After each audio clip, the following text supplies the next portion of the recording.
has turned on the seatbelt light. Please take your seat and fasten your seatbelts. Thank you. Meet Simon.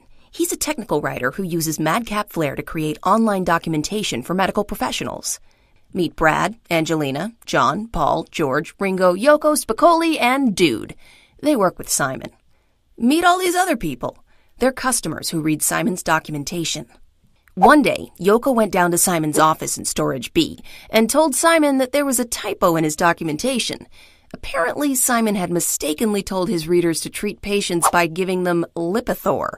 As we all know, Lipitor is a giant sea monster. And the last thing you want to do is treat high cholesterol with a giant sea monster. Simon and Yoko talked about how nice it would be if people had a way to communicate with each other right there in the documentation. Maybe a reader would have caught that typo a long time ago and told Simon about it. After doing a quick search, Simon discovered that he could integrate his documentation with MadCap Pulse. So Simon called MadCap Software, got his hands on Pulse, and installed it on a server. In Flare, he opened his HTML5 target. He used the Community tab to enable a connection between the Pulse server and the Flare target. And he created a community, which would become the social media component of his output. In his skin, he made sure that community was selected. Then Simon generated his target and published the output for everyone to see. After this, everything changed. Now everyone could talk to everyone else. Customers could talk to Simon, Simon could talk to his colleagues could talk to one another, and everyone could talk to Lipitor. Here's how it all looked and worked. First of all, there are 4 levels of Pulse users. The higher the level, the more stuff you can do. This is Nurse Ratched. She opens Simon's documentation in her browser for the first time. Because she's not a registered user yet, she's considered part of the general public, the lowest level. She can view and search comments in the documentation. She can also rate topics. In other words, she can lurk, which is what most people tend to do when it comes to social media.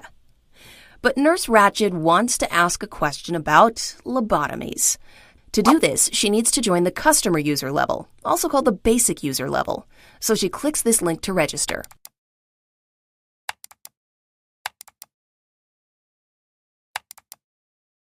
So now that Nurse Ratched is a basic user, she selects the Community tab to edit her profile. She adds an image and chooses whether she wants to receive email notifications when certain things take place. And then she goes to the bottom of the topic and asks her question. Almost immediately, here comes Yoko, who previously subscribed to that topic and therefore received an email notification when Nurse Ratched posted her question. Yoko knows all about lobotomies and answers the question. Nurse Ratched likes the answer and says so by clicking the like button. She also clicks this button to subscribe to the topic.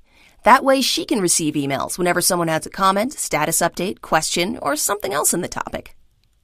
The next thing you know, Nurse Ratched is running hog wild, posting all kinds of comments, photos, videos, and articles about lobotomies. And others are getting involved in those discussions too, because who doesn't like a lobotomy? Now, for the most part, Simon's customers stay at one of those 2 levels, general public or basic users. But Simon's colleagues at his company are often elevated to one of the higher levels. Just above basic users are advanced users. These users are also called employees in Pulse because they're usually internal to a company.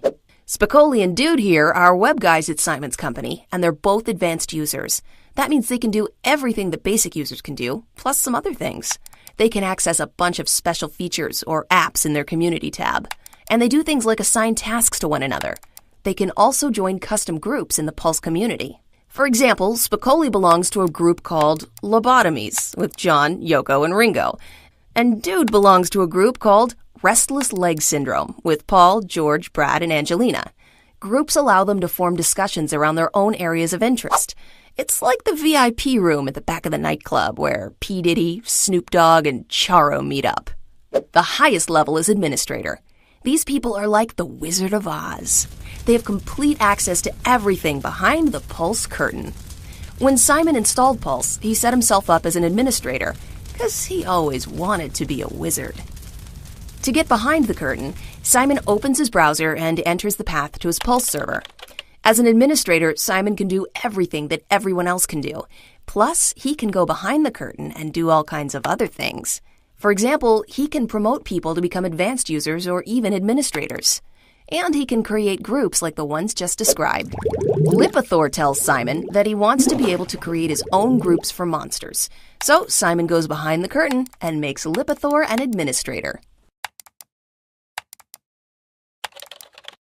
One of the coolest things that Simon can do as an administrator is look at reports to see how people are using his documentation.